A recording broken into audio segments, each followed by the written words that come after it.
Sahabat Indonesia, sikap ngeyel kadang membuat kita jengkel.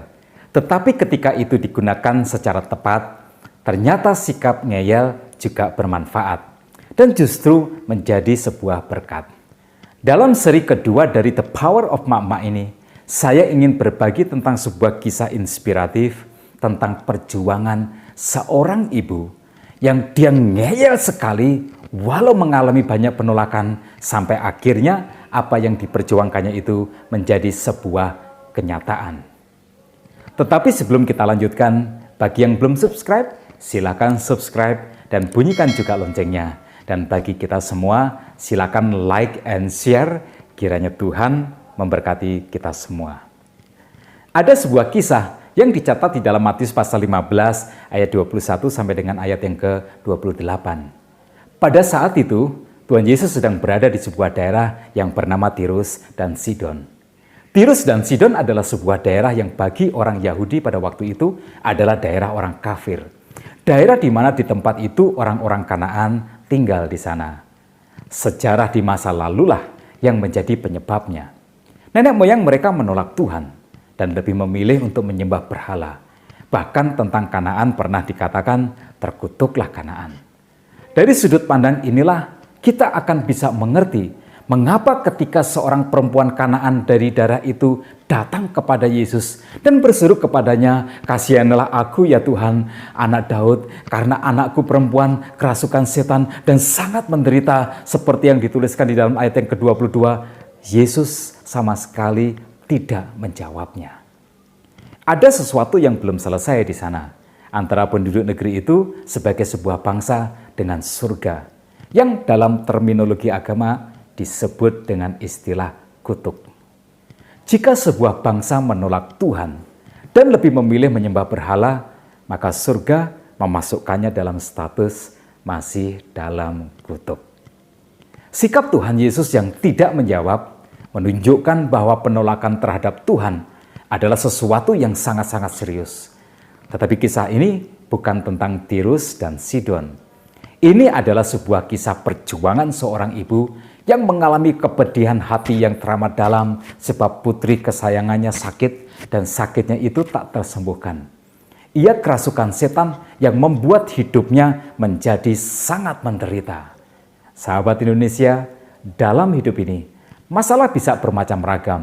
Ada penyakit yang murni bersifat medis, ada penyakit yang bersifat psikosomatis atau yang disebabkan oleh karena banyak pikiran. Tetapi ada juga penyakit yang disebabkan oleh gangguan setan. Tetapi kisah ini bukan tentang kisah misteri atau dunia lain. Ini adalah sebuah kisah tentang perjuangan seorang ibu yang tak kuat lagi melihat putrinya menderita, lalu mengupayakan sebuah upaya yang luar biasa demi supaya anaknya dapat kembali tertawa bahagia. Tidak mudah tentu baginya, sebab ia harus mengalami banyak sekali penolakan. Tetapi untunglah, dia memiliki yang namanya the power of Mak-Mak. Dia ngotot sekali. Dia tidak mau menyerah. Berkali-kali dia ditolak, berkali-kali juga dia ngotot. Berkali-kali dia ditolak, berkali-kali pula ia bersikap ngeyel, meminta kesembuhan bagi putrinya sampai apa yang diperjuangkannya itu menjadi berhasil. Penolakan pertama yang ia hadapi adalah penolakan yang bersifat rasis. Orang Yahudi tidak bergaul dengan orang Kanaan. Mereka memandangnya dengan pandangan yang rendah. Ada warisan sosial keagamaan yang sudah berlangsung selama ratusan tahun bahwa haram hukumnya bagi orang Yahudi untuk bergaul dengan orang Kanaan. Sahabat Indonesia, siapapun yang disikapi rasis dan dipandang hina atau direndahkan, pastilah juga akan membalas dengan sikap yang sama. Sehingga kedua bangsa ini tidak saling menerima satu dengan yang lainnya. Jadi tidak usah berbuat apa-apa saja. Dengan latar belakang sejarah kedua bangsa, statusnya sebagai perempuan Kanaan pastilah menimbulkan penolakan. Rasa ditolak itu pastilah ada di dalam dada sewaktu dia melihat Yesus sedang berjalan bersama-sama dengan muridnya. Tetapi yang luar biasa adalah bahwa itu semua tidak menyurutkan niat dan langkahnya untuk datang kepada Yesus. Saat ia tidak lagi melihat adanya jalan kesembuhan bagi putrinya, maka siaplah ia mengorbankan apa saja. Ia siap menerobos halangan penolakan. Dia siap mengorbankan harga dirinya demi kesembuhan putrinya yang sudah lama sangat ia dambakan. Jika ia harus meletakkan harga dirinya di tanah untuk diinjak-injak, dengan ikhlas dia akan menerimanya, walau harus dengan berurai air mata. Memang benarlah peribahasa yang berkata, kasih anak sepanjang galah, tetapi kasih ibu sepanjang masa. Jadi dengan latar belakang kedua bangsa yang saling tidak menerima, dikuatkannya hatinya untuk datang kepada Yesus. Dia hadapi tembok tebal rasis yang berdiri kokoh di depannya itu, seraya berkata, kasihanilah aku ya Tuhan, anak Daud, karena anakku perempuan kerasukan setan dan sangat menderita. Tetapi seakan tembok rasis itu terlalu kokoh berdiri di depannya, Tuhan Yesus tidak menjawabnya. Dia terus berjalan seakan wanita ini tidak pernah ada. Dan teriakannya meminta pertolongan tak pernah sampai ke telinganya. Tetapi wanita ini tidak putus asa. Dia terus mengikutinya, dia terus meneriakkan permintaan tolong. Walau tak dipedulikan, ia tak putus asa. Ia terus saja mengikuti Yesus. Seakan sikap diamnya Yesus sama sekali tidak melukai hatinya. Ia terus memohon, kasihanilah aku ya Tuhan, anak Daud, karena anakku perempuan kerasukan setan dan dia sangat menderita. Sahabat Indonesia, penolakan yang dialami wanita ini ternyata tidak berhenti sampai di sini. Murid-murid Yesus berniat untuk mengusirnya. Maka berkatalah mereka dalam ayat yang ke-22 kepada Tuhan Yesus, suruhlah ia pergi, ia mengikuti kita dengan berteriak-teriak. Sahabat Indonesia, ketika engkau sedang membutuhkan sebuah pertolongan, lalu keadaanmu yang membutuhkan pertolongan itu hanya ditanggapi sebagai sebuah gangguan, itu jauh lebih menyakitkan daripada sebuah penolakan. Apalagi engkau sampai diusir karenanya. Tetapi wanita ini sama sekali tidak putus asa. Niatnya memang sudah bulat, hatinya ikhlas menerimanya, maka semua perlakuan buruk itu tidak dihiraukannya. Karena itu, dia terus mengikuti Yesus, dia terus memohon, dia terus berseru, kasihanilah aku ya Tuhan, kasihanilah putriku, dia sangat menderita ya Tuhan. Apa mutiara indah yang kita bisa petik dari sikap wanita ini? Jangan pernah putus asa. Ketika seakan Tuhan diam 1000 bahasa, tidak mendengarkan seruan doa, tetaplah terus berdoa. Tetaplah terus berseru kepadanya. Tetaplah terus kejar dia. Tetapi izinkan juga saya memberi nasihat. Tutup telingamu dari sikap orang-orang yang seperti murid Yesus ini yang memandang penderitaanmu hanya sebagai sebuah gangguan. Abaikan semua rasa.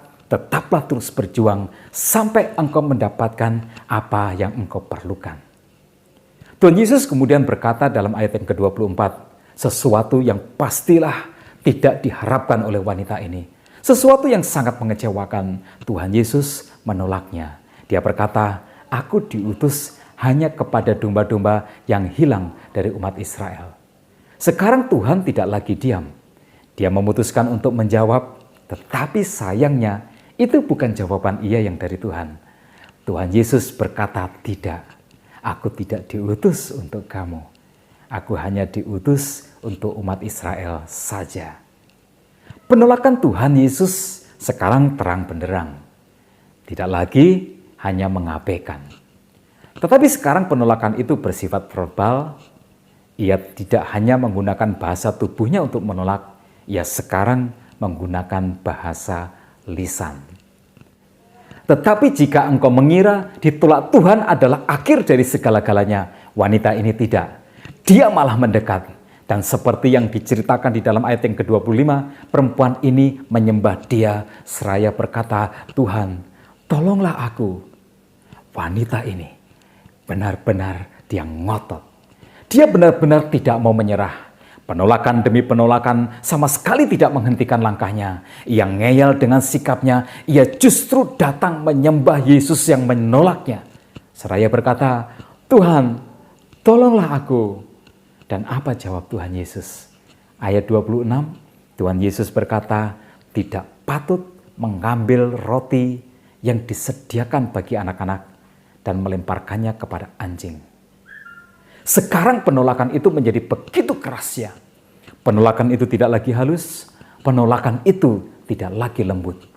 Penolakan itu sekarang berubah menjadi sebuah penolakan yang kasar. Wanita ini dianalogikan sebagai seekor anjing. Saya tidak tahu apa yang dirasakannya. Jelas, ini bukan sebuah penolakan yang biasa. Pesannya sangat jelas. Ia tidak pantas untuk mendapatkan pertolongan darinya. Sahabat Indonesia, hidup ini bisa saja terdiri dari serentetan kegagalan demi kegagalan. Hidup bisa terdiri dari serentetan penolakan seperti yang dialami oleh wanita ini. Maka dalam hidup ini berhati-hatilah untuk menyimpulkan takdirmu. Berhati-hatilah untuk menyimpulkan nasib hidupmu. Bahkan ketika Tuhan seakan menolak mendengar doa-doamu, jangan labeli dirimu secara salah dengan label-label yang keliru.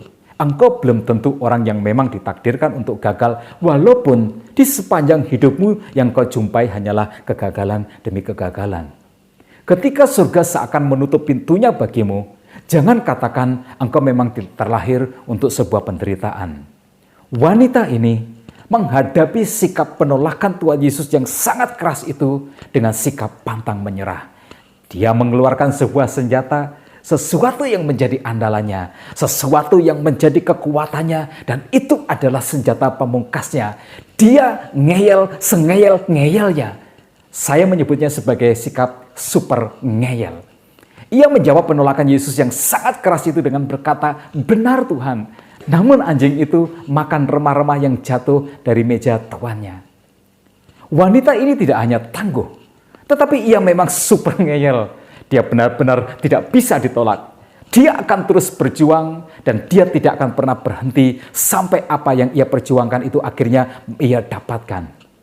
Sahabat Indonesia, atas sikap wanita ini, Tuhan Yesus berkata dalam ayat yang ke-28, "Hai ibu, besar imanmu. Maka jadilah kepadamu seperti yang kau kehendaki." Dan seketika itu juga anaknya sembuh. Pelajaran apakah yang bisa kita petik dari kisah indah ini? Iman juga dapat diterjemahkan sebagai sebuah sikap untuk tidak pernah lelah dalam berjuang. Iman dapat diterjemahkan sebagai sebuah sikap untuk tidak pernah menyerah datang kepada Tuhan. Iman juga berarti bahwa engkau tidak boleh berhenti. Walau surga seakan menutup pintunya bagimu, tetapi engkau tidak boleh berhenti. Walau Tuhan seakan menolak setiap permintaan doamu, engkau tidak boleh berhenti. Seakan itu adalah takdir surga bagimu. Iman juga berarti bahwa engkau harus ngotot. Engkau harus ngeyel sengeyel-ngeyelnya memperjuangkan sesuatu yang indah di dalam hidupmu. Sampai akhirnya Tuhan berkata tentang sikap super ngeyelmu itu, ini adalah sebuah iman yang besar. Sahabat Indonesia, apa yang menjadi pergumulanmu hari ini? Apa yang menjadi doa dan kerinduanmu yang sampai hari ini surga seakan masih menutup pintunya bagimu? Hidup memang bisa saja terdiri dari serentetan kegagalan. Hidup memang bisa terdiri dari serangkaian penolakan-penolakan. Tetapi jangan pernah patah arang. Bersikap ngeyelah. Jika perlu, super ngeyelah. Karena super ngeyelmu itu di hadapan surga akan dilabeli sebagai bentuk iman besarmu. Tuhan pasti akan menjadikan perjuanganmu itu menjadi sebuah kenyataan bagimu. Dari Kota Hujan Bogor, sahabatmu ini mendoakanmu selalu.